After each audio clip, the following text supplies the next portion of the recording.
comenzar hoy nuestra relación con nosotros mismos. Ya estamos en el último punto, lo cual no quiere decir que sea la última enseñanza, el último mensaje de esta serie. Ya hemos tocado nuestra relación con Dios, hemos dado una lista, digamos, de obligaciones o de deberes que tenemos con los demás. Esa lista está publicada en el Facebook de la iglesia. Si no la tienen, pues la pueden pedir. Eso quiere decir que nuestra relación con los demás, pues, tiene mucho que ver por nuestra parte. Y créanme que estoy realmente abrumado de la cantidad de material que hay para hablar de este tercer punto, nuestra relación con nosotros mismos. Hay algunas cosas que yo voy a compartir hoy y en estas próximas semanas que en otros estudios, en otros momentos en los que compartí cosas relacionadas con este tema, yo ya las dije. Hay otras cosas que las voy a decir por primera vez, pero hay otras cosas que, si ustedes estaban aquí hace años, probablemente ya las escucharon en su momento. Pero es que partimos de la base que para poder llevarnos bien con nosotros mismos y con los demás y con el Señor, tenemos que conocer la estructura, tenemos que conocer nuestra esencia, de qué estamos hechos.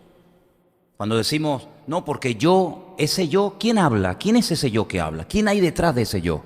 Es que yo soy fulanito de tal, es que yo vivo en tal sitio, es que yo me dedico. Cuando tú dices yo, ¿quién está hablando? ¿Quién es? ¿Quién respalda ese yo? De todo eso vamos a estar hablando en estas clases, en estos cultos, porque la Biblia describe muy bien la estructura del ser humano. Y quiero decirles que esto no es algo que solamente le afecta a los cristianos, sino que en cualquier país al que tú vayas, cualquier continente, no importa si hablas con un niño, o un joven, o un anciano, con un hombre o con una mujer, con una persona casada, soltera, viuda o separada, todos los seres humanos, desde el primero hasta el último, todos fueron creados con las mismas características que vamos a leer ahora.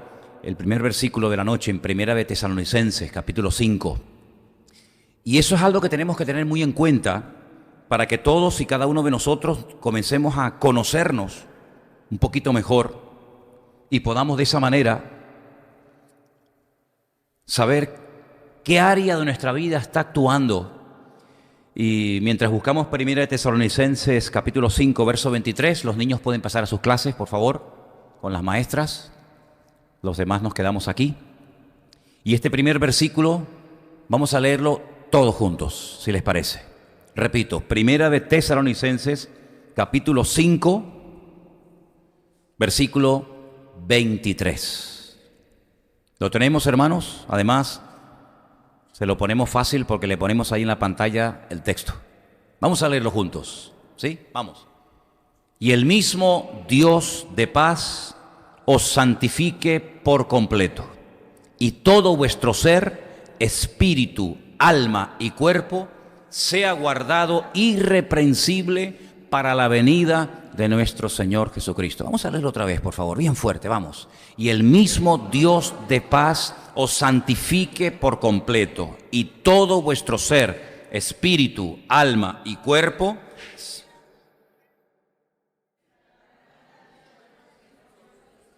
amén. Todos los seres humanos, absolutamente todos, los que existieron en el pasado, los que existen en la actualidad y los que aún no han nacido, todos los seres humanos tendrán cuerpo, alma y espíritu. Tenemos que conocer la función de cada uno de estos tres y cómo se relacionan y cuáles son los pros y cuáles son los contras. Y repito, no significa que porque una persona diga, bueno, pero yo es que no soy cristiano, yo no soy creyente, yo soy ateo. Yo no creo de momento en nada, o creí y dejé de creer. No importa. Mira, incluso personas que tienen defectos físicos, ¿sabes? Personas que pueden ser cojos o mudos o ciegos, paralíticos, ¿verdad? Ellos también tienen un alma, un cuerpo y un espíritu. Puede ser que tengan problemas en la parte física. Incluso personas que tienen problemas mentales, personas que pueden tener un retraso, personas que pueden ser, que tienen síndrome de Down, o que son retrasados o tienen algún defecto mental, esas personas, aunque aparentemente parece que no te entienden y que no se enteran de nada, esas personas tienen espíritu, alma y cuerpo, absolutamente todos. Y tenemos que conocer cuál es la función del cuerpo, cuál es la función del alma, cuál es la función del espíritu. Y la Biblia proporciona, ya digo, muchísimo material. Sobre todo, lo que vamos a tocar en el día de hoy, de estas tres áreas, espíritu, alma y cuerpo, lo que vamos a tocar sobre todo es el tema del alma. La Biblia está plagada de cientos de versículos donde aparece la palabra alma. Ahora, ¿qué es lo que ocurre? Tenemos que hacer siempre la correspondiente aclaración. Hay varias palabras para referirse al alma. Curiosamente en hebreo no hay ninguna palabra para referirse a la palabra conciencia. Es curioso, ¿no? A la conciencia. Bueno, pues en hebreo no hay ninguna palabra en el Antiguo Testamento, en la Tanaj, que haga referencia al tema de la conciencia. Pero tenemos para la palabra alma dos palabras, nefesh y neshama. Una se utiliza como alma, pero solamente para referirse al alma del ser humano, ¿vale? Y la otra palabra se refiere también a la palabra alma, pero también hace referencia al alma animal. Algunos estarán preguntando, ¿pero los animales tienen alma? Te lo estoy diciendo. Te estoy diciendo que tienen alma animal, con otras características y con otras funciones. El alma humana es un área muy interesante de la vida del ser humano porque llega incluso hasta enfermarse. Y hay muchas personas que tienen enferma el alma y no lo saben. Y voy a ponerte una lista muy interesante acerca de enfermedades que puede contraer el alma. Y ahí las tenemos. Fíjate que la palabra desánimo o desaliento, desánimo, desaliento, son palabras muy parecidas, falta de aliento, falta de aire, falta de ánima, falta de alma. Son enfermedades típicas del alma, el desaliento, el desánimo, que produce lógicamente pues tristeza, ansiedad, miedo, melancolía, angustia, esa sensación de vacío constante, desgana, insatisfacción, opresión, insensibilidad o el otro extremo, hipersensibilidad, esos son problemas del alma, amargura, intranquilidad, inferioridad, falsa culpa, porque hay una culpa que es real, pero hay una culpa que es falsa. Tú te la inventas, no tiene nada que ver con la realidad, pero tú te la autoimpones, ¿no? Tenemos también los extremismos, superioridad o inferioridad. Todo esto son problemas que tienen que ver con el alma y lo vamos a ver. Una constante atracción por cosas dañinas o peligrosas, porque el alma altera la composición química del cuerpo. Y por eso hay gente que necesita grandes subidones de adrenalina. La adrenalina la produce el mismo cuerpo. Lo que hace es que te acelera el ritmo cardíaco. Te pone como una moto, y la presión sanguínea. Es como cuando te echas un chorro de Ventolin, que te dilata los pulmones, los bronquios. Y entonces lo que hace es que te pega ese subidón, y por eso hay gente que se tiene que tirar de un puente abajo, con la cabeza para abajo, y por eso hay gente que tiene que hacer locuras, porque ese subidón de adrenalina es un placebo, es algo que te hace sentir más o menos bien. Intentas llenar el vacío de tu alma, de tu corazón, con esas cosas peligrosas donde te juegas la vida, cosas, por cierto, están prohibidas en la Biblia. Énfasis distorsionado por hacer y hacer cosas, da igual, no importa, siempre tienes que estar haciendo cosas, sobre todo para sentirte reconocido, como que has cumplido, ¿no? Tengo que hacer algo para que la gente vea que he hecho eso, y si no lo hago, como que me siento mal. Todo eso tiene que ver con enfermedades del alma. Y cuando una persona tiene el alma enferma, y cuidado, esto le pasa mucho a los creyentes, no piensen que esto es una cosa que le toca a los inconversos nada más. No, que yo soy creyente, no, espérate. Vamos a ver ahora Como había creyentes que tenían enferma el alma y lo reconocían y lo admitían y pedían intervención divina. Cuando la persona tiene enferma el alma, no estamos hablando del espíritu, no estamos hablando del cuerpo, estamos hablando del alma. Y ahora vamos a definir qué es el alma. Pues no pueden crecer, no pueden crecer. Leen la Biblia, oran, vienen a la iglesia, pero no crecen, no maduran. Porque es como una herida abierta, es como si tú tienes una botella de agua y la llenas, y la llenas y la llenas y nunca termina de llenarse. Claro, pues se te está vaciando, tiene un agujero en el fondo, y por mucho que llenes, siempre se va a perder el agua. Hay que taponarla para que lo que eches lo contenga.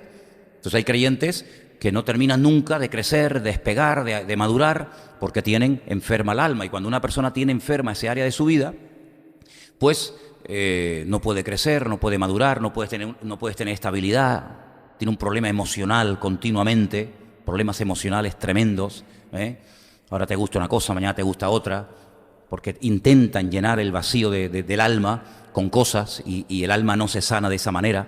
Hay un versículo muy interesante cuando el profeta Jeremías le hablaba al pueblo y le decía: los profetas que ustedes tienen, lo que les profetizan son mentiras, les dicen paz, paz, no se preocupen, no va a pasar nada, tranquilos, tranquilos, Nabucodonosor nunca va a destruir la ciudad, el templo no va a ser destruido, nosotros somos los mejores, el enemigo nunca va a entrar en nuestra ciudad, y le dice que le profetizaban paz, paz, como cosas livianas, que no iba a pasar nada, y ellos creían en esas grandes mentiras. Sin embargo, después le vino el palo y ya te digo, el templo fue destruido, la ciudad fue destruida, y bueno, fue un desastre, ¿no? Entonces, vamos a definir lo que es el alma. Si te das cuenta, cuando el apóstol Pablo le dice a los hermanos de la iglesia en Tesalónica que somos espíritu, alma y cuerpo, la única parte material de las tres es el cuerpo. Lo único que puedes tocar. El alma, ¿dónde está el alma? ¿Cuánto pesa? No se puede medir, no se puede poner encima de la mesa. Sin embargo, ayer cuando pasaba por aquí cerca del estadio, me llamó la atención porque el eslogan del Club Deportivo Tenerife este año, ¿saben cuál es? Nos dejaremos el alma, abónate. ¿Lo habéis visto? Ese es el eslogan de este año. Está ahí en un cartel enorme en el estadio. Nos dejaremos el alma, abajo, abónate. ¿Qué te parece? ¿Estuviste allí? Sí, pero no había ni un alma. O le dices: te quiero con toda mi alma. ¿Te lo han dicho alguna vez? ¿No te lo han dicho? Mentiroso. ¿Cuántos refranes sobre el tema de, me llegó hasta el alma tú? Eso que me dijiste me llegó hasta el alma. Hay tantas cosas que se dicen sobre el tema del alma. Pero es algo inmaterial, es algo que no podemos, como acabo de decir, ni medir, ni tocar, ni nada. Tengo una lista que la vamos a poner ahí en la pantalla, más o menos como de 12 datos o definiciones, un poquito para ver lo que es realmente el alma. Mira, en primer lugar, el alma es la esencia del ser humano, ¿sí? En segundo lugar, es algo inmaterial, no es algo físico, por lo tanto, nunca va a salir en una analítica ni en una radiografía. Mira el alma dónde estaba, sino que es algo inmaterial, pero real. En tercer lugar, lo que no es accesible o asequible a los sentidos, ¿vale? Usa los sentidos, se manifiesta a través de los sentidos y del cuerpo, pero los sentidos no lo pueden tocar, no la pueden ver, no la pueden oler, ¿verdad? Esa palabra alma, nefesh, es el hálito de vida. Es decir, cuando el alma sale del cuerpo, la persona está muerta. Dice la Biblia que el cuerpo queda muerto, tiene todos los miembros, tiene todos los músculos, tiene todos los huesos, pero si no tiene el alma, está muerta. Luego, a veces la palabra nefesh se traduce, hay 780 versículos en el Antiguo Testamento donde aparece esta palabra, y a veces se traduce como vida. Es el aliento, es la respiración, es el principio animador del cuerpo, es mi ser interior, el yo personal, mi personalidad. Es el asiento de las emociones, de las pasiones, de los apetitos, de la voluntad. Y algunos dirán, pero ¿eso no es el corazón? La Biblia no habla de eso. Que muchas veces la palabra nefesh o neshama tiene un montón de traducciones diferentes. A veces se traduce como corazón, por ejemplo, cuando dice al Señor, bueno, ¿y cuál es el mayor y más grande mandamiento? Y él menciona el Shema. Amarás al Señor tu Dios con toda tu alma, con toda tu alma, con todo tu corazón y con todas tus fuerzas. Pero hay otro evangelio que añade la palabra mente. Y hay otros versículos que añade la palabra fuerzas o corazón, porque a veces se entremezclan, ¿verdad? Pero todo eso tiene que ver con el alma, el asiento de las emociones. Por eso una persona cuando está constantemente trabajando por sus emociones, lo que le está dando rienda suelta, lo que está dominando tu vida, tus decisiones, tus oraciones, tus pensamientos, tu vida, es el alma. No es otra área de tu vida que es la que tiene que dominar, sino es el alma. Te dejas llevar por la pasión, por los apetitos, por los deseos. Es la vida de una persona que habita en un cuerpo. Número 11.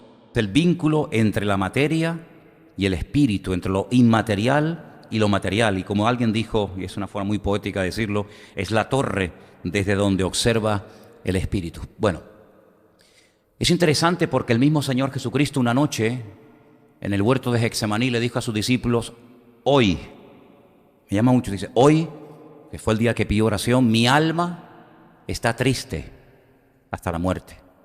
Mi alma está triste. Luego, el alma puede llegar a producir y puede llegar a sentir tristeza. Y tengo una lista, no son todos, por supuesto, es una lista inmensa, uno la ha terminado, pero tengo una lista muy interesante acerca de versículos donde aparece la palabra alma. Y yo les voy a ir citando algunos textos, por si quieren tomar nota, no sé si la han hecho. El Salmo 23, versículo 3 dice que Él confortará nuestra alma. ¿Habéis leído ese versículo, no? Confortará mi alma, me guiará por valle de sombra y de muerte, aunque me ande por valle de sombra y de muerte, pero Él confortará mi alma. El Salmo 19, verso 7 dice que la ley, y la palabra que aparece ahí es la Torá, las instrucciones, los mandamientos del Señor, restauran y convierten, transforman el alma. Es muy bonito ese texto, muy interesante. Así que el alma tiene que ser rectificada, tiene que ser domesticada, tiene que ser transformada, la parte anímica. El Salmo 41, verso 4, habla acerca de la sanidad. Sana mi alma, decía el salmista, sana mi alma. Interesante, ¿no? El Salmo 42, del 1 al 2, dice, mi alma tiene sed. ¿Lo habéis leído ese salmo precioso, no? Mi alma, como el ciervo brama por las corrientes de las aguas, así clama por ti, oh Dios, el alma mía. Mi alma tiene sed de ti. ¿Cuándo vendré y me presentaré delante de ti? Decía el salmista, ¿verdad? El Salmo 97, verso 10 y el 121, verso 7, habla de que Él guarda las almas de sus hijos, de sus santos. Interesante. Salmo 107, 9, sacia y llena el alma. El Señor, por supuesto.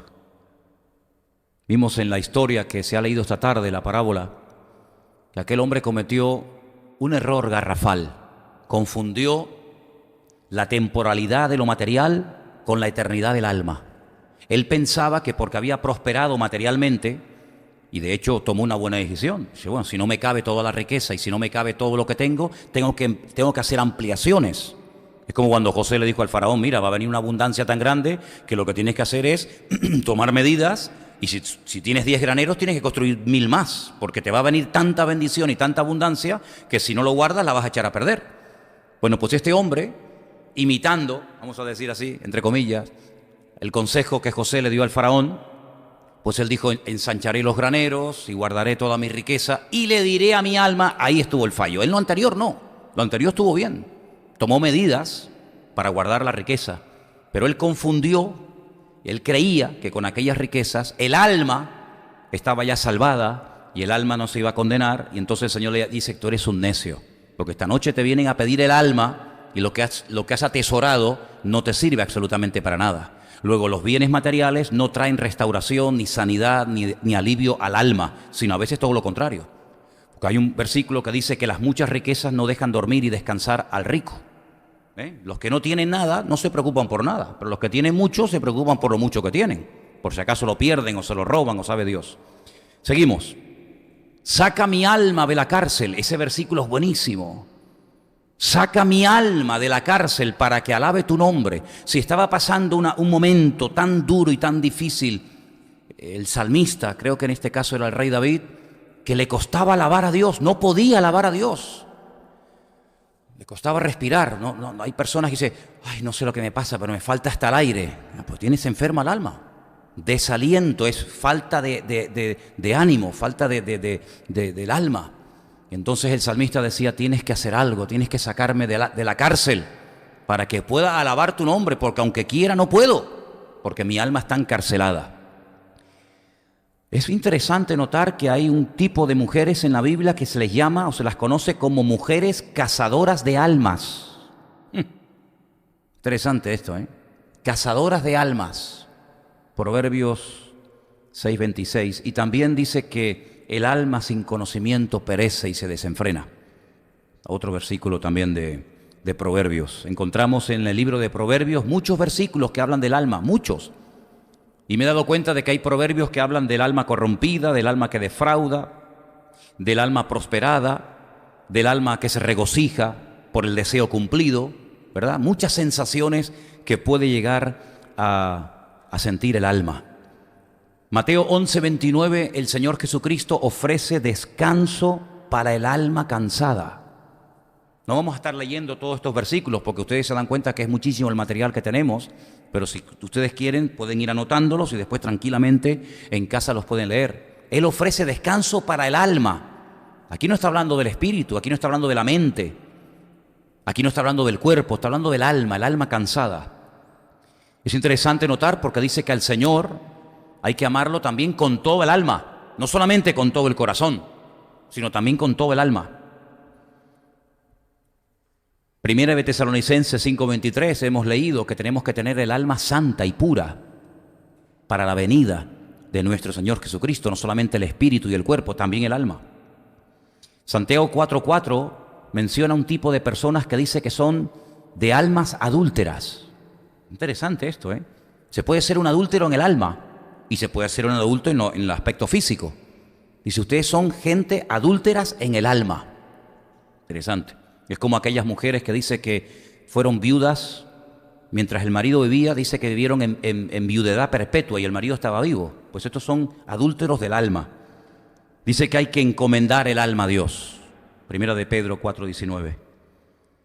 Segunda de Pedro 2:14 habla de gente que tienen inconstancia en el alma. Son personas inconstantes en el alma.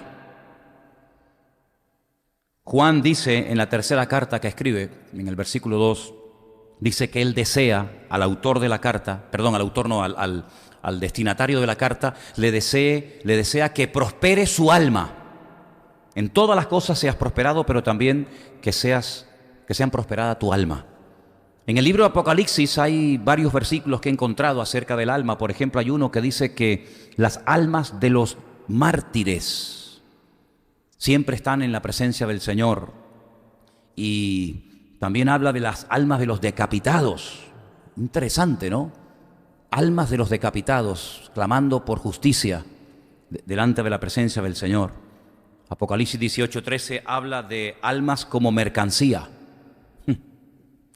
Y también hay otro versículo sobre el alma que dice el alma que codicia.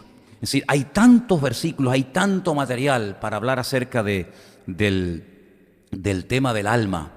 Ahora, es interesante porque cuando vamos a la palabra, nos encontramos que una de las cosas que el Señor nos dice es que el espíritu, ahora no me voy del tema, pero sígame el hilo, el espíritu del hombre, a consecuencia del pecado, está muerto.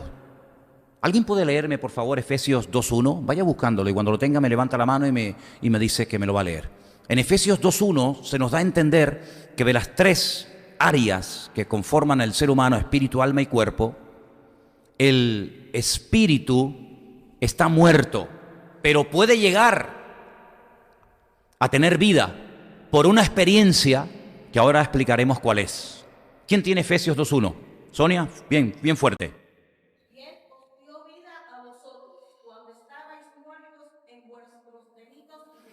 Él nos dio vida a nosotros. ¿Cuándo? Cuando estábamos muertos en nuestros delitos y en nuestros pecados. Es decir, que el pecado mató el espíritu. El espíritu es la parte a través de la cual el hombre puede llegar a tener relación con Dios.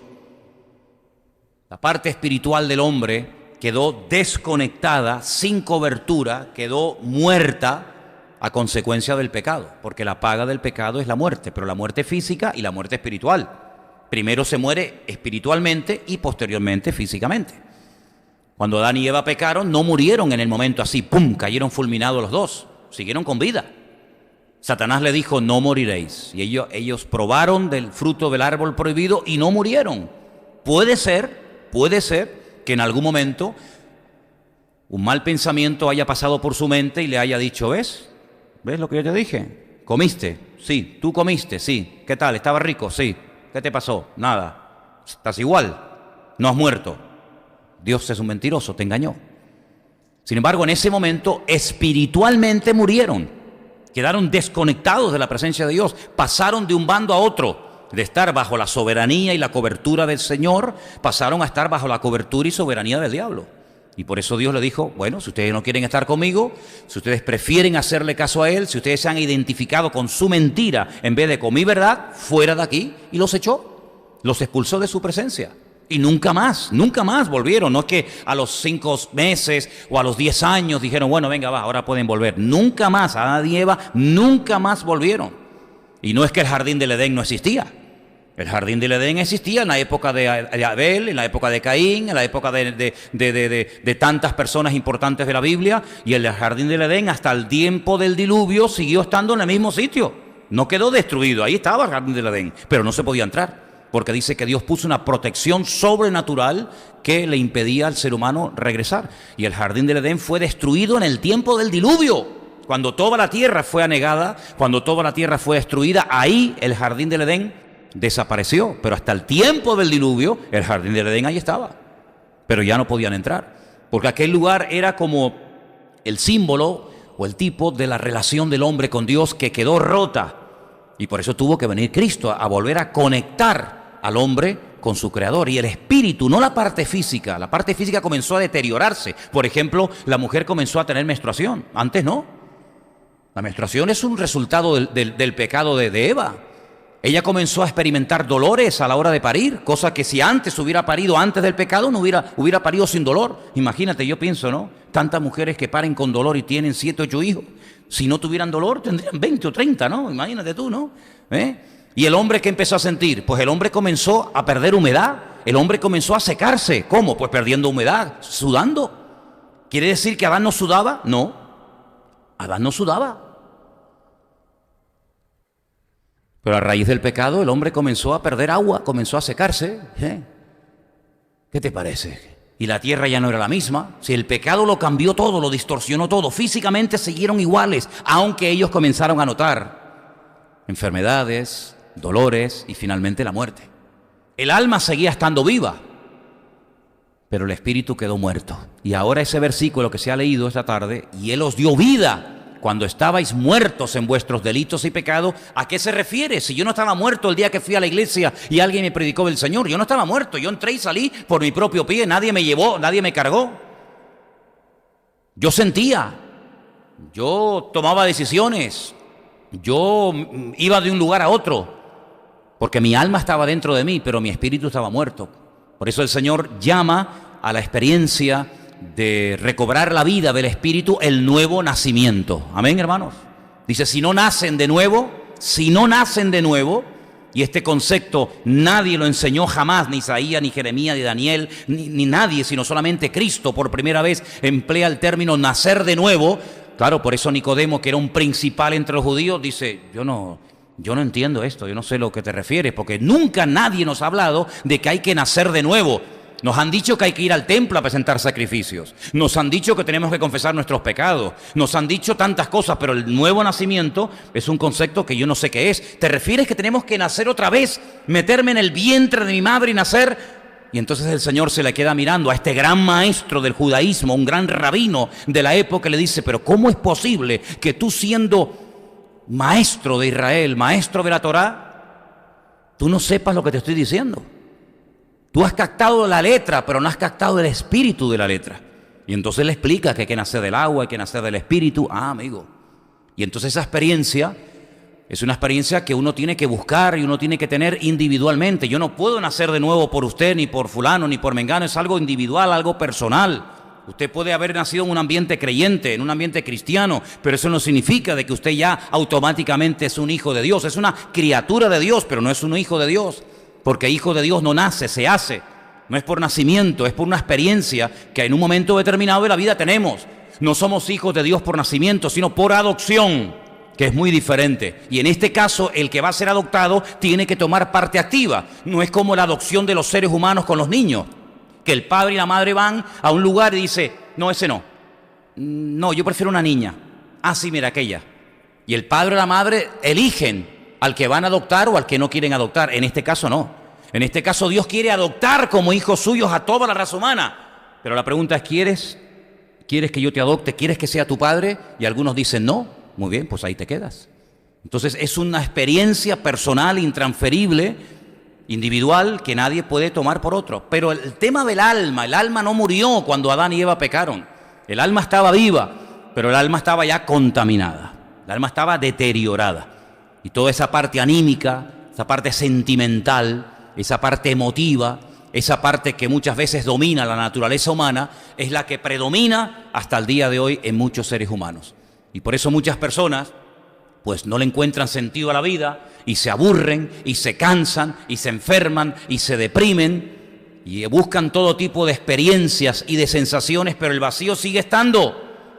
Y hay una famosa frase del famoso filósofo francés Pascal, que dijo que cuando Dios creó al hombre, le dejó en su corazón un hueco con la forma de Dios, y hasta que Dios mismo no llene ese vacío, ese hueco, ese vacío sigue estando.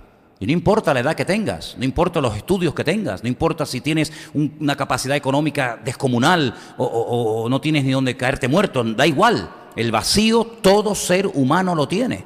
Y muchas veces la gente cree que por lo que tienen el alma va a quedar satisfecha, y el Señor ya nos contó una parábola que se ha leído esta tarde diciéndonos que el alma no queda satisfecho por lo material, sino que el alma tiene que ser restaurada por el poder de la palabra, encaminarla a los principios de Dios, y que no te domine el alma, sino que domine la parte espiritual en todos y en cada uno de nosotros. Fijaros lo importante que es esto, que el apóstol Pablo, cuando habla, por ejemplo, a los hermanos de la iglesia de Corinto, en el capítulo 1, les dice, el hombre natural, ¿a qué se refiere cuando habla del hombre natural? ¿Y a qué se refiere en el capítulo 1 cuando Pablo habla del hombre espiritual? El hombre natural es el que no ha nacido de nuevo, el que tiene el cuerpo y el que tiene su alma, pero su espíritu está muerto porque no le ha entregado su vida a Cristo. Es un hombre natural, es un hombre que ve las cosas de la vida, ve la televisión, lee el periódico, va por la vida y él interpreta y él discierne las cosas de la vida desde una óptica, desde una perspectiva puramente humana. Oye, qué mal está el mundo, cuánta corrupción que hay, qué barbaridad, qué injusticia, qué sinvergüenza, mira qué ladrones, mira qué no sé qué. Y él todo lo interpreta, ¿verdad?, desde la parte de vista humana. Digamos que el hombre natural es el que tiene una óptica únicamente horizontal. Todo lo ve así. O es porque papá fue malo, o es porque la mujer me abandonó y se fue con otro, o es porque el político este es un desgraciado y es un ladrón y no sé qué, o es porque... Y todo lo ve siempre de una óptica así muy natural. Todo tiene una explicación muy científica, todo tiene una explicación muy humana. Sin embargo, el hombre espiritual es la persona que tiene alma, lógicamente, que tiene cuerpo, evidentemente, pero que su espíritu ya no está muerto. Entonces tiene otra percepción de la vida que dice, un momento, es que detrás de esa corrupción, detrás de esa guerra, detrás de este problema, detrás de esta circunstancia, hay factores espirituales que a veces dominan y controlan a los políticos, a las familias, a las naciones, a los gobernantes, y entonces te das cuenta que detrás de Nabucodonosor hay poderes espirituales que utilizan al títere de turno para traer tiranía al pueblo. Y te das cuenta que detrás del faraón, claro, si tú eres un hombre que no tienes una percepción y un discernimiento espiritual, tú dices, este es un desgraciado, este es un sinvergüenza que está haciendo un abuso del poder porque cualquiera le lleva la contraria al faraón. Pero cuando llega un José y le dice, no, un momento, es que tú podrás ser un faraón y podrás tener mucha autoridad y podrás tener mucho dinero, pero es que tú no eres ni capaz de entender lo que significa una vaca gorda y una vaca flaca. Tú no eres capaz de entender el mundo espiritual porque tú vives en otra dimensión. Tú vives en otro nivel. Y todo lo interpreta diciendo, no, que me van a venir a atacar por la izquierda. Es que vienen con 20.000 y tenemos que afilar las espadas y los cuchillos, prepárense. Pero cuando una persona tiene un discernimiento espiritual, como el Señor Jesucristo evidentemente lo tenía, le dijo a Pedro, hijo de Jonás, Satanás. Y Pedro podía haber dicho, no, yo no soy Satanás. Yo soy Pedro. No. Satanás, apártate de mí. Pero si está hablando Pedro. No, está hablando el diablo a través de la boca de Pedro. Y el diablo sabe hacer eso. Porque la primera vez que el diablo habla en la historia de la humanidad no habló por sí mismo. Habló a través de la boca de un animal. O no lo sabemos. La primera palabra que pronunció el diablo, según el relato bíblico, no la dijo así abiertamente, sino que se camufla y se mete dentro de un animal y a través de la boca de ese animal, que en aquel momento no era así, ni se arrastraba, sino era un animal completamente diferente, ¿verdad?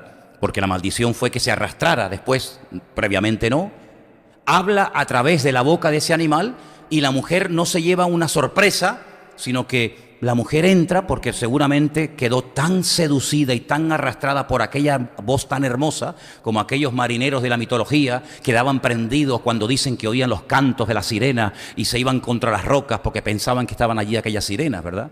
Bueno, pues dice la Biblia que Satanás es capaz de disfrazarse de ángel de luz.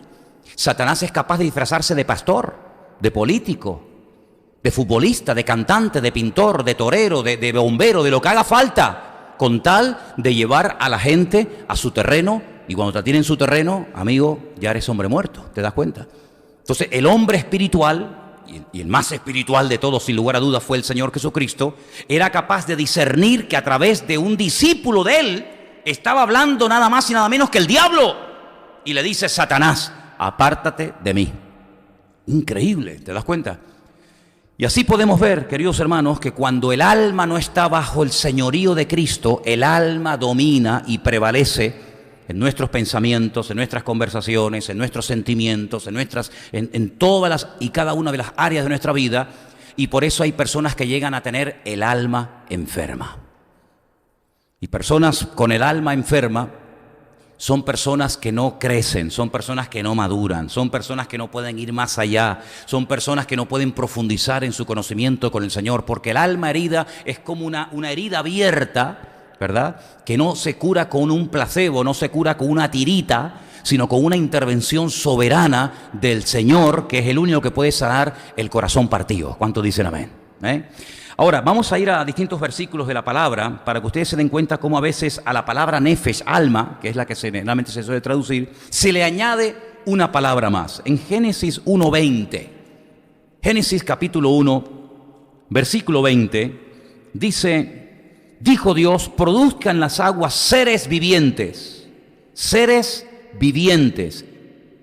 y aves que vuelen sobre la tierra en la abierta expansión de los cielos. Nefesh Hayá. Se añade a la palabra nefesh, que es alma, la palabra Hayá, almas vivientes. Como dice aquí la versión Reina Valera, seres vivientes. Pero en esa palabra seres vivientes aparece la palabra alma. Almas vivientes. Una traducción tal vez más correcta. Así que fíjense cómo a la palabra alma se le añade una más. Alma viviente o seres vivientes. Tenemos en Levítico 24:17, repito, Levítico 24, versículo 17, otra expresión donde aparece la palabra alma. Y dice así, asimismo el hombre que hiere de muerte a cualquier persona que sufra la muerte.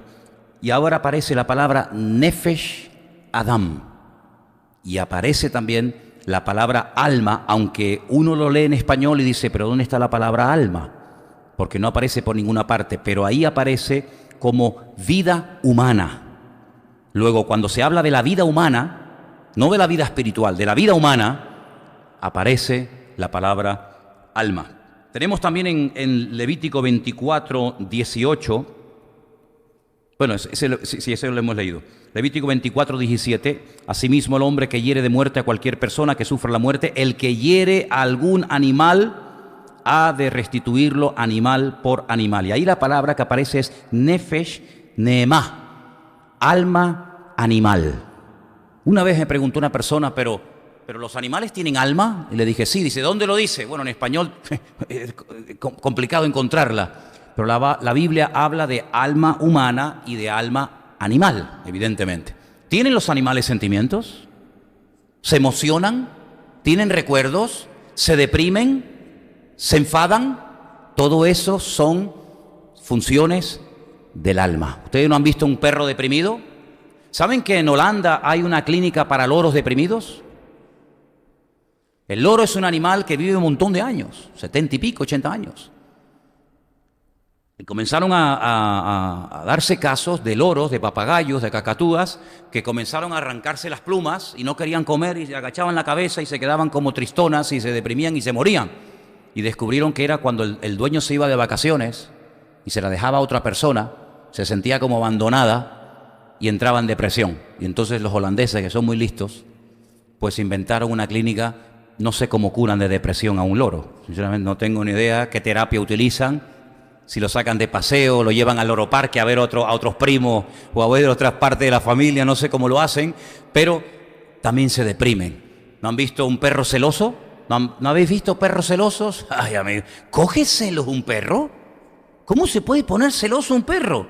Ay, amigo, tenemos unos amigos en la península, bueno, conocidos, que tenían un loro que cantaba alabanzas, ¿te acuerdas? Más levantaba, iba a decir la mano no, el ala. Hacía alabaré, alabaré, alabaré, alabaré. Era una cosa increíble. Y este loro, pues era el niño bonito de la casa. Cuando ella quedó embarazada, el loro todas las mañanas salía de la jaula, subía a la cama y le daba como besitos y la despertaba. Pero yo no sé qué rayo vio el loro. Creo que fue ya cuando el niño había nacido, que como que le pegó un empujón al loro. Y el loro dice que agachó la cabeza y se fue caminando como un viejito, solito. Pero amigo, al rato vino el loro, le metió un picotazo aquí a la hermana, a la chica, en el labio, se lo traspasó. Y el marido, claro, si tiraba, le arrancaba el labio, tú imagínate, ¿eh? Pues dice que no lo estranguló al loro de milagro, de los celos que le cogió al chiquillo. Pues ya no era el número uno. Hay algunos que tienen espíritu de loro también, ¿eh?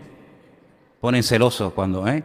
Claro que cogen celos, y claro que se deprimen. ¿Cuántos perros van a la tumba del dueño y ahí se echan y no quieren comer, no quieren beber, se mueren de pena? Y eso es normal, es que esas son reacciones típicas del alma. Es un alma animal. Pero claro, si no tuvieran alma, primeramente que estarían muertos, pero en segundo lugar, no podrían ni desanimarse, ni deprimirse, ni enfadarse, ni ponerse celosos, porque son características del alma. Ahora, hay un autor llamado Maimónides, yo me he leído prácticamente todos sus libros.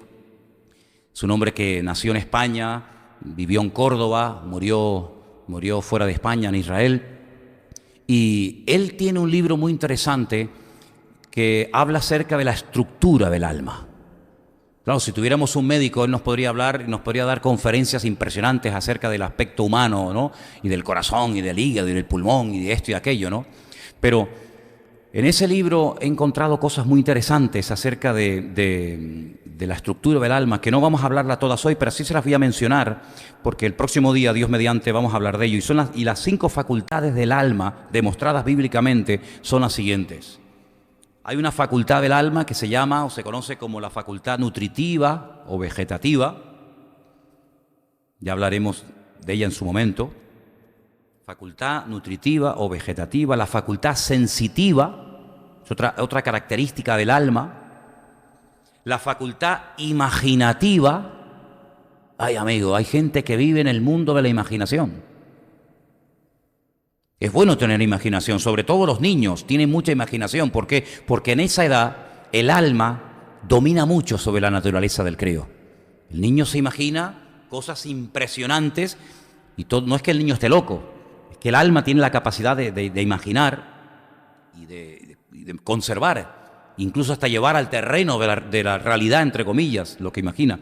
Luego está la facultad volutiva del alma, la voluntad del alma, y luego está la facultad racional. De esto hablaremos, Dios mediante, en los próximos cultos, porque una de las cosas que queremos con este primer punto, este tercer punto de relacionarnos con nosotros mismos o conocernos a nosotros mismos, es preguntarnos muchas veces, ¿por qué me pasa a mí esto? ¿Por qué yo soy así cuando yo no quiero ser así? ¿Hay alguna gente aquí así? No respondan. Gente que dice, pero si yo en el fondo quiero ser abierta y llevarme bien con todo el mundo, pero no me llevo con nadie, ni siquiera conmigo. Hay algunos que no se pegan cachetadas a ellos mismos porque les da vergüenza, si no hasta la harían, ¿verdad? Hay gente que dice, pero yo por qué voy como una temporada bien y de repente me entra un bajón, me entra un desánimo, me entra una cosa que, un no sé qué, que no sé ni cómo definirlo ni cómo llamarlo. Todo eso, queridos hermanos, tiene que ver muchas veces con el aspecto del alma, con la parte emocional, no con la parte espiritual, porque la parte espiritual, que ya hablaremos en su momento, se va desarrollando con el estudio de la palabra, con nuestra relación con el Señor, es un día a día, es un trabajo diario, pero el alma, queridos hermanos, nos lleva dominando toda la vida. Yo no sé cuándo usted nació de nuevo, yo no sé desde cuándo tú eres, vamos a decir, no me malinterprete, un hombre, una mujer espiritual. Me refiero que tú ya has nacido de nuevo, has tenido tu encuentro con Cristo. Puede ser que hace un año que tuviste esta experiencia, pero a lo mejor tienes 40 años. Quiere decir que durante 39 años tú no fuiste una persona dirigida por el Espíritu. Entonces, ¿quién te dirigía a ti? El alma. Es decir, que hay personas que han llevado más tiempo bajo el dominio o en el terreno del alma que en el terreno del Espíritu. Y ahora, ¿cómo hago compatible? ¿Cómo hago que prevalezca la parte espiritual por encima de mi parte anímica? Hay personas que la nostalgia, el recuerdo de algo, nunca se va de su vida. Y claro, lógicamente, el ser humano tiene la capacidad de recordar, pero el recuerdo no puede ser un tormento, porque cuando uno espera volver al recuerdo del pasado, puede llegar a tener una herida en el alma que te puede llevar a la depresión más profunda. Vives, tienes nombre de que vives, pero estás muerto, le dijo el Señor a una congregación entera en el libro del Apocalipsis. Entonces, hermano, todo esto es importante que nosotros lo podamos conocer para que podamos decir, bueno, lo que me está pasando a mí en este momento no es un problema que el diablo me está atacando, porque claro, aquí hay un problema, y es que mucha gente cuando pierde el control y no sabe lo que le está pasando, automáticamente le atribuyen al otro, le atribuyen al enemigo lo que está pasando en su vida. Es como decir, yo voy por la carretera y se me enciende una luz roja en el coche. Y la luz roja me indica que tengo que poner aceite ya urgentemente, o agua. Y entonces dice, este maldito gobierno, si tuviéramos a otro partido, si tuviéramos otro gobierno, a mí no se me hubiera encendido la luz roja del coche.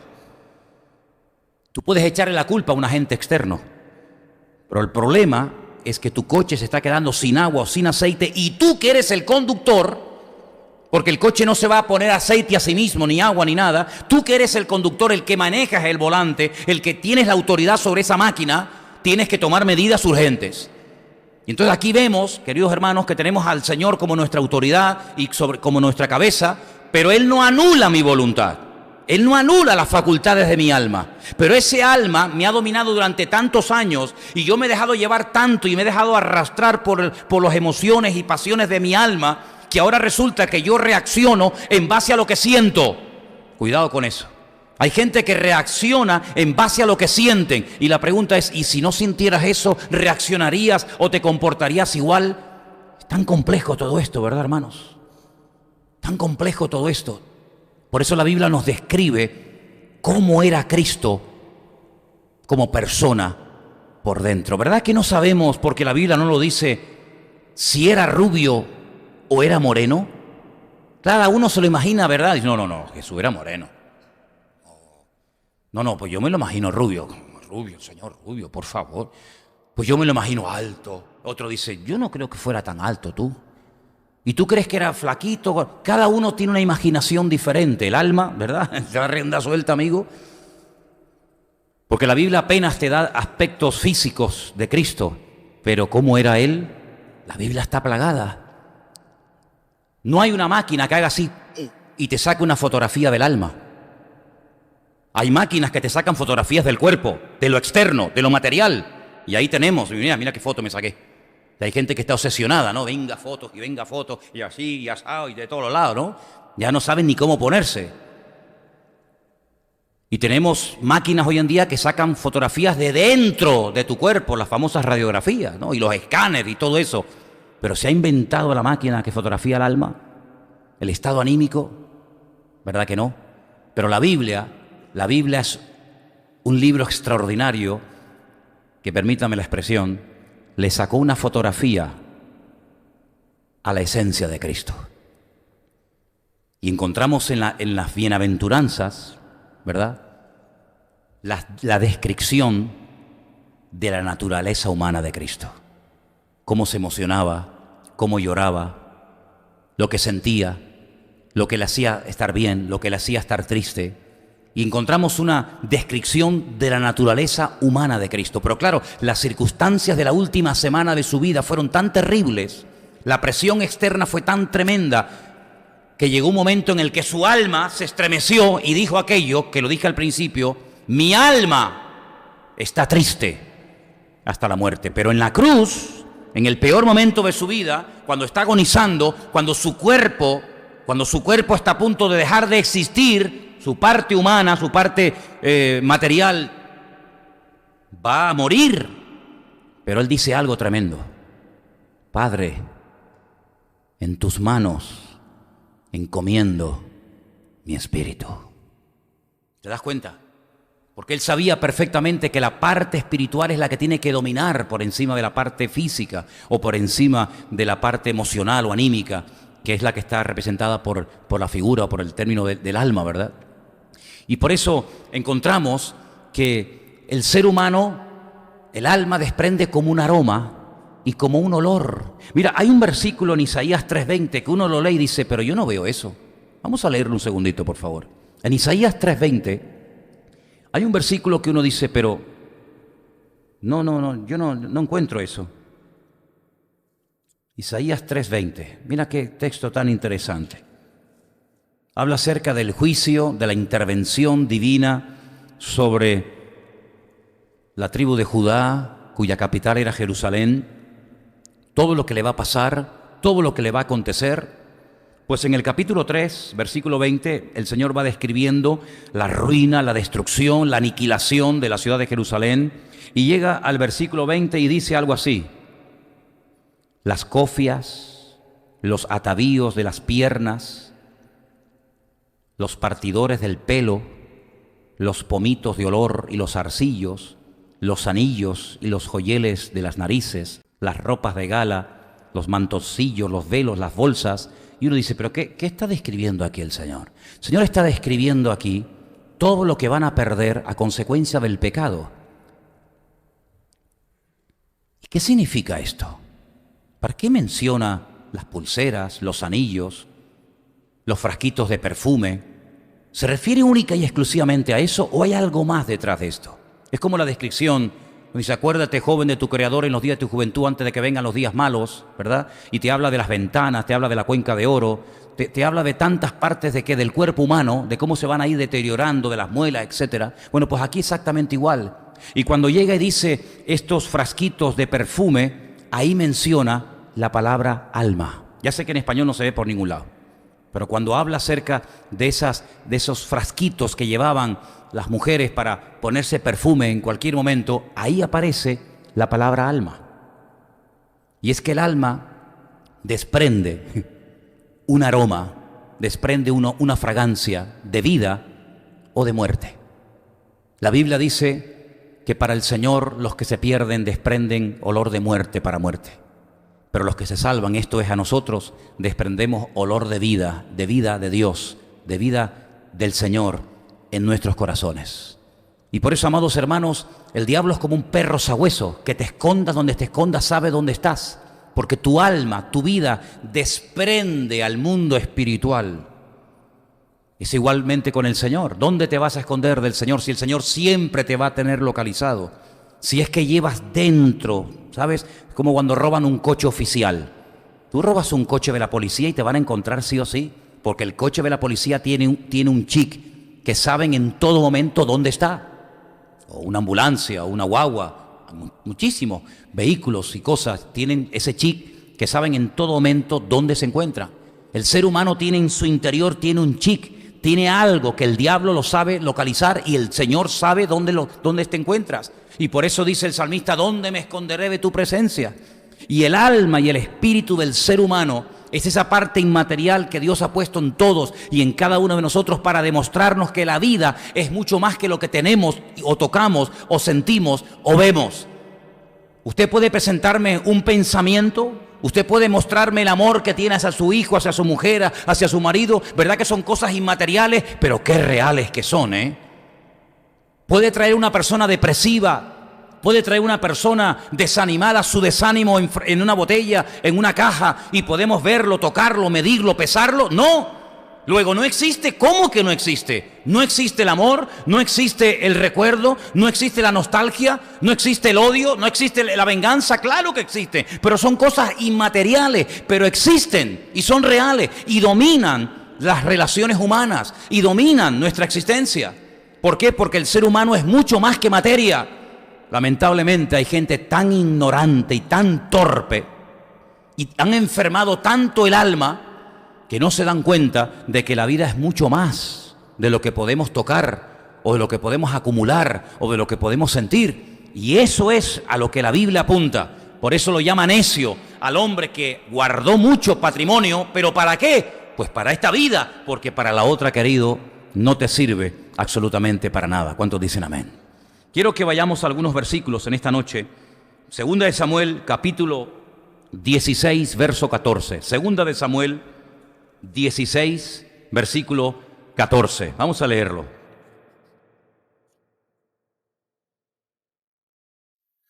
Y el rey y todo el pueblo que con él estaba llegaron fatigados y descansaron allí. Hay gente que siempre está cansada. Y tú dices, pues si no he hecho nada.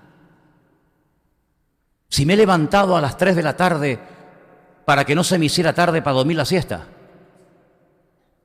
¿Verdad? Si me levanto a las 5, ¿cuándo duermo la siesta? Entonces, hay que despertar, ¿no? ¿Verdad? Ese cansancio constante y permanente que por mucho que duermas no se termina de ir. ¿Eso a qué se debe? Se debe a que el alma no ha sido tratada en su momento como debía de ser, como tuvo que ser tratada. Y vas por la vida leyendo la palabra, juntándote con amigos y viajando y leyendo y comprando y no sé qué y no sé cuánto, y está bien, pero no le has dedicado tiempo a restaurar tu alma. Y la Biblia habla de que el alma tiene que ser restaurada, porque el alma ha sido un caballo salvaje que nos ha llevado a terrenos, a experiencias, a sensaciones, a recuerdos, a personas, etcétera, etcétera, etcétera. Es como una puerta que en su día abrimos y que no cerramos. Y creemos en nuestra ignorancia que porque nos hemos convertido y porque ahora hemos añadido a la mochila al Señor y la Biblia y el culto y los jóvenes y la iglesia y no sé qué y no sé cuánto, creemos que esa área de mi vida ya quedó borrada o quedó anulada o quedó solucionada. Pues no, Señor. Hay cosas que tienen que ver con la parte anímica, con recuerdos, con el alma, con emociones, con sensaciones, etcétera, etcétera, que en cuanto te vienen a la mente, te vuelven otra vez a hacer sentir mal. Mira, hay gente que cuando huelen a ciertas cosas, automáticamente le vienen recuerdos a la cabeza. ¿Saben lo que me pasó una vez a mí en Estados Unidos? En Estados Unidos me pasó que yo fui a un supermercado y pasé por un puesto donde había tamarindos. ¿Saben lo que son los tamarindos, no? Yo no había comido esa fruta, el tamarindo, en años. Pero cuando yo pasé por ese puesto, yo lo olí y yo cogí uno y lo comí. Enseguida me vinieron los recuerdos de mi infancia, cuando yo vivía en Venezuela. Porque yo aquí en España no había comido, que yo sepa, tamarindo, pero a mí ese olor me recordó a mi infancia. Hay personas que huelen perfumes y te recuerdas a aquel novio, o aquella novia, o aquel país, o aquella cosa. Hay gente que escucha músicas, cuidado, hay gente que escucha músicas y en tu subconsciente, donde trabaja el alma, hay recuerdos y por eso hay músicas que es mejor no volver a escucharlas. Y hay personas que cuando pasan por ciertos y determinados lugares o cuando ven ciertas y determinadas películas o podríamos poner 1000 ejemplos, automáticamente te vienen cosas que tú crees que porque eres cristiano has superado, pero no es que se han superado. Porque una cosa es dejar el pecado y otra cosa es que el pecado te haya dejado a ti. Son dos cosas muy diferentes. Dicho de otra manera, una cosa es que tú hayas mejorado y otra cosa es que tú hayas cambiado. Y el alma, dice la Biblia, que tiene que ser restaurada. Ahora, el alma tiene una característica muy interesante. Y es que el alma, por la palabra de Dios, puede llegar a ser tratada y puede llegar a estar sometida al señorío de Cristo Jesús. ¿Cuántos dicen amén? Por eso es muy bueno, y nosotros no practicamos eso, lamentablemente. Pero todos los años que nosotros fuimos católicos, la mayoría de los que están aquí lo fueron, una de las cosas que se hacía, que prácticamente no existe en el mundillo evangélico, es la confesión de pecados delante de Dios por nombre y apellido. Cuando íbamos delante de aquel Señor, ¿te acuerdas?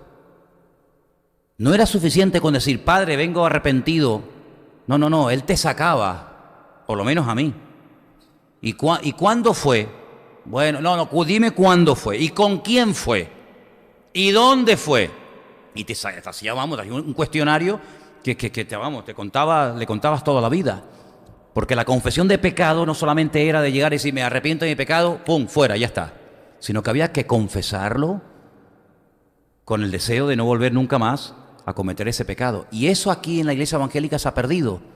Hemos llegado a convertir la conversión en algo tan simplón y tan fácil que creemos que porque una persona levante la mano en un culto y repita una oración ya es salvo, ya ha pasado de muerte a vida, ya está todo solucionado. Y eso no es verdad. Eso no es verdad. Hay cosas que hay que confesar, hay cosas que hay que declarar, dejarla. Hay cosas que hay que decir, yo pequé en esto, en esto, en esto, en esto y en aquello. Y quiero arrepentirme delante de Dios y no ser tan genérico y no ser a veces tan ingenuo y creer que por repetir una oración que no está ni en la Biblia, la famosa oración del pecador. ¿Dónde rayo está la oración del pecador en la Biblia? ¿Cómo se convertía la gente en la Biblia? Pero yo no veo a Pedro, a Pablo, a Santiago, a Juan diciendo, a ver, levanten la mano. ¿Cuántos quieren aceptar al Señor? Repitan conmigo, Señor Jesús, vengo a ti arrepentido, pero en esta tarde, aquí. Yo no veo eso por ninguna parte. La conversión era algo mucho más profundo que eso. Es un trato directo con la persona. Nuestra naturaleza humana nos ha dominado tanto tiempo.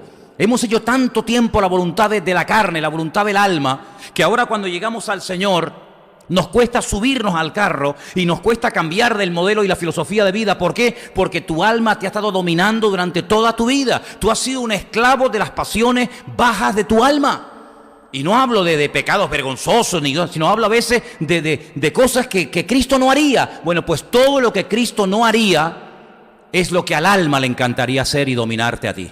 Y por eso tenemos que pedirle al Señor que ese área de la vida tan importante sea sanada y restaurada para que ahora no vivas por sentimientos, no vivas por emociones, no vivas por malos recuerdos, sino vivas guiado por el Espíritu. Porque los que son hijos de Dios, estos son guiados por el Espíritu de Dios, dice la Biblia. El alma es engañosa, el corazón es perverso. Hoy siento una cosa, mañana siento otra. Los sentimientos, las emociones son como la arena del mar. Sopla y sabe Dios dónde está ese granito de arena. Ahora estaba aquí, mañana está allá y mañana sabe Dios dónde. Por lo tanto, el creyente no tiene que ser guiado por emociones, por pasiones, por sentimientos, por yo siento, yo creo, a mí me parece, sino tiene que ser guiado, como dice la Biblia, por el Espíritu de Dios.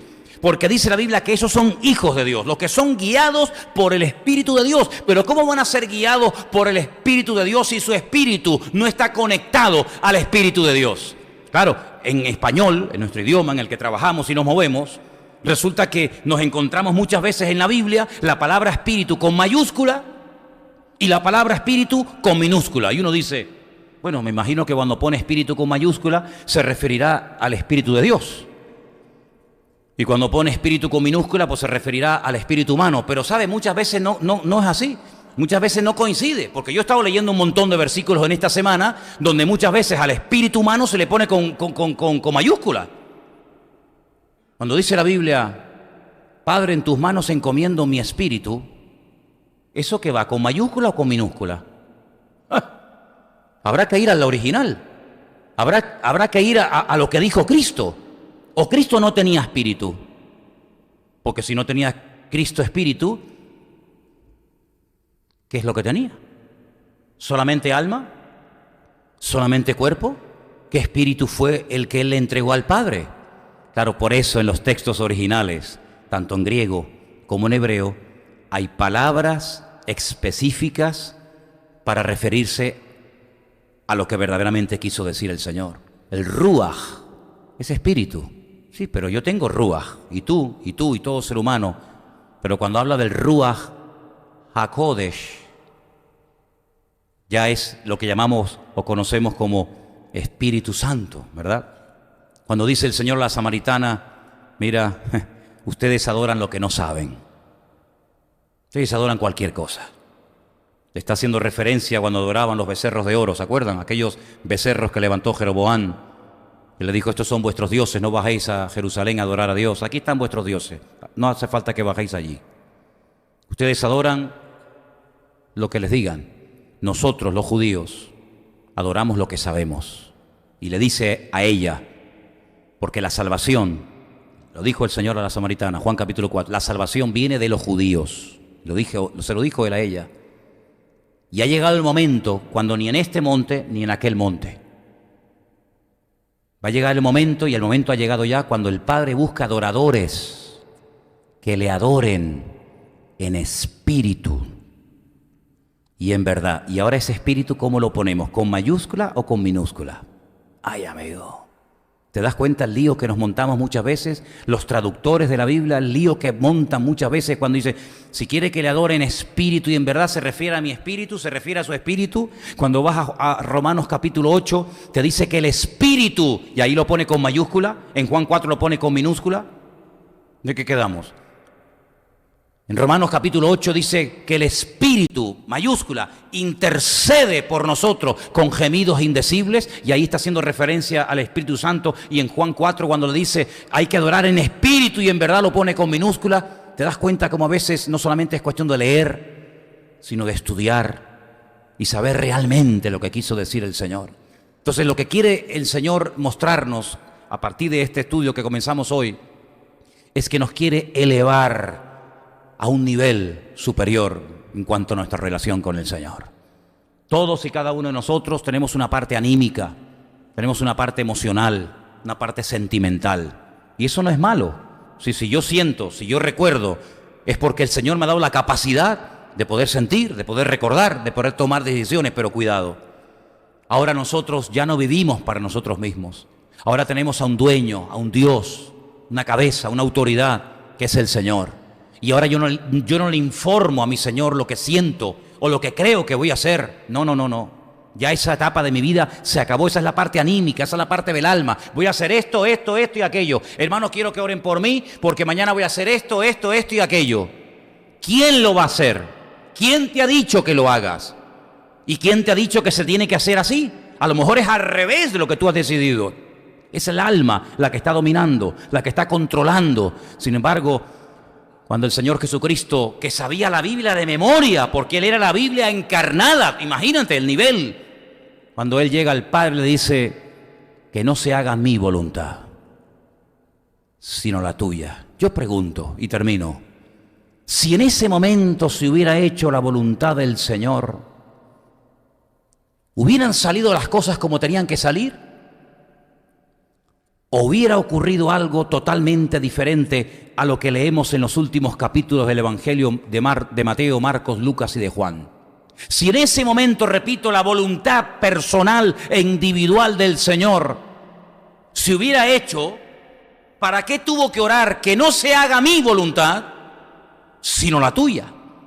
Porque Él reconoció, Él discernió que en ese momento, si se hacía su voluntad como ser humano, si se hacía su voluntad propia y personal, los acontecimientos iban a ser muy diferentes. Probablemente no se hubiera dejado prender, Probablemente no hubiera sido necesario que Pedro le cortara la oreja al siervo del sumo sacerdote. Seguramente no hubiera ido a la casa de Caifás a ser interrogado y posteriormente a la fortaleza de la Antonia donde vivía Poncio Pilato, y no se hubiera dejado, digamos, dar con el látigo. Seguramente los acontecimientos hubieran sido muy diferentes, y era Cristo, era el Señor Jesús. Pero él reconoció que su voluntad en ese momento no era la correcta. ¿Y qué hizo? Ahí chocaron los trenes, ¿verdad? Es como cuando un tren viene en una dirección a toda velocidad y por la misma vía viene otro tren a toda pastilla. Si chocan los dos trenes va a ser un desastre. Uno de los dos tiene que frenar. Uno de los dos tiene que cambiarse de vía urgentemente para dejar pasar al que tiene que pasar. Y en ese momento Cristo hace algo que a mí, de verdad, como creyente, me llena de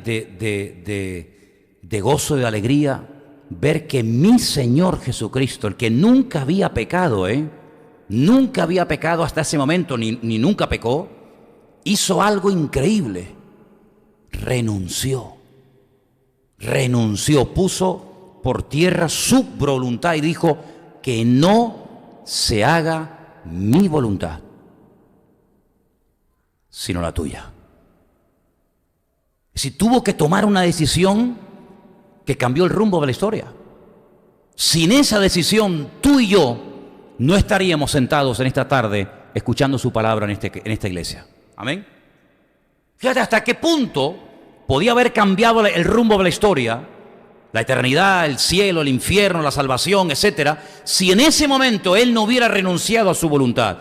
Si el mismo Señor Jesucristo, y quiero subrayar esto porque para mí es de trascendental importancia, si el mismísimo Señor Jesucristo, perfecto desde que se levantaba hasta que se acostaba, tuvo en un momento determinado de su vida que renunciar a su propia voluntad por el beneficio colectivo, por el beneficio de la raza humana, y para que la palabra de Dios, las profecías prevalecieran y se cumplieran, ¿cómo nosotros no nos vamos a encontrar, no digo ni en uno ni en dos, sino en muchos momentos de la vida, en situaciones donde no nos va a quedar más remedio para la gloria de Dios que renunciar a nuestra voluntad, porque nuestra voluntad, por muy listos que seamos, en un momento determinado nos puede llevar a la ruina?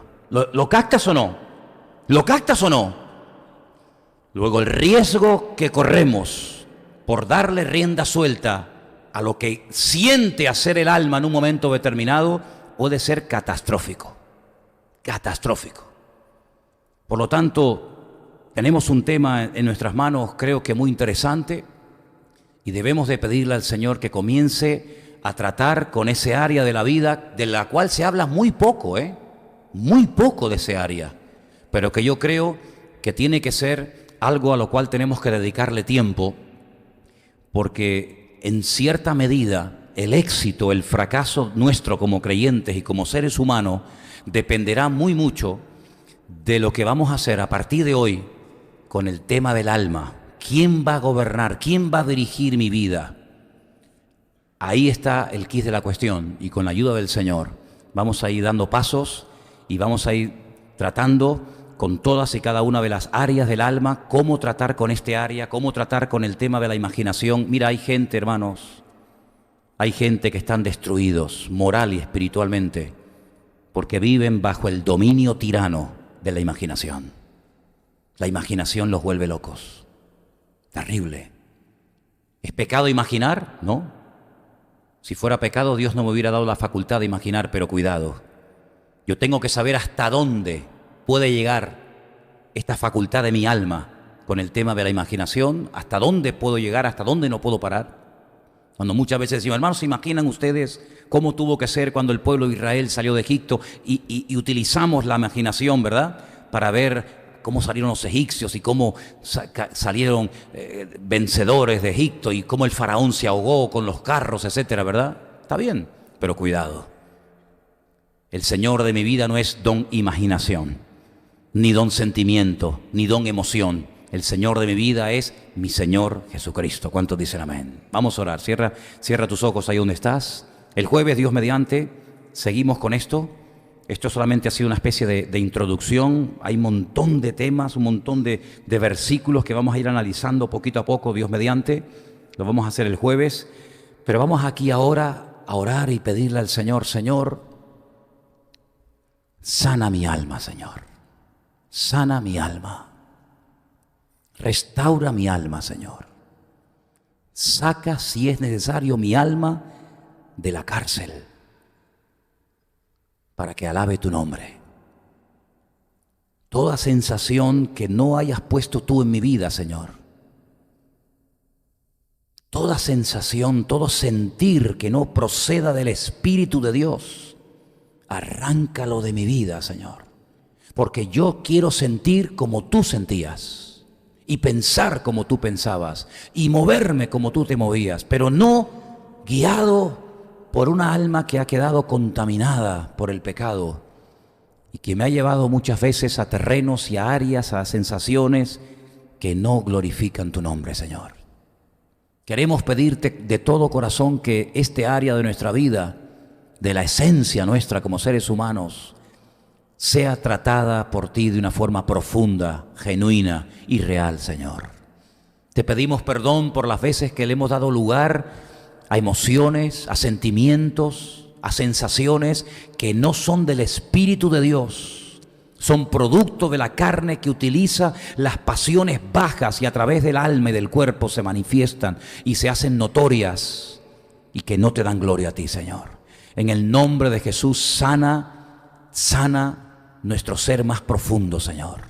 Trabaja en mi ser más profundo, en esa parte inmaterial pero real de mi vida, para que todo mi ser, espíritu, alma y cuerpo esté guardado irreprensible, santo y puro, hasta la venida, la manifestación de mi Señor Jesucristo, Señor.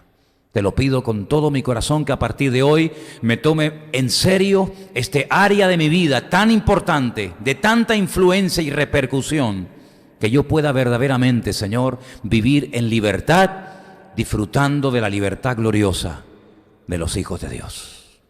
Gracias, Padre, porque sé que contigo todo lo puedo y tú me vas a ayudar a vivir como vencedor, más que vencedor, a través de tu vida en mí, Señor. En el nombre de Jesús te lo pedimos todo en esta tarde. Amén y amén. Gloria a Dios. Póngase de pie, hermanos, conmigo en el día de hoy, por favor.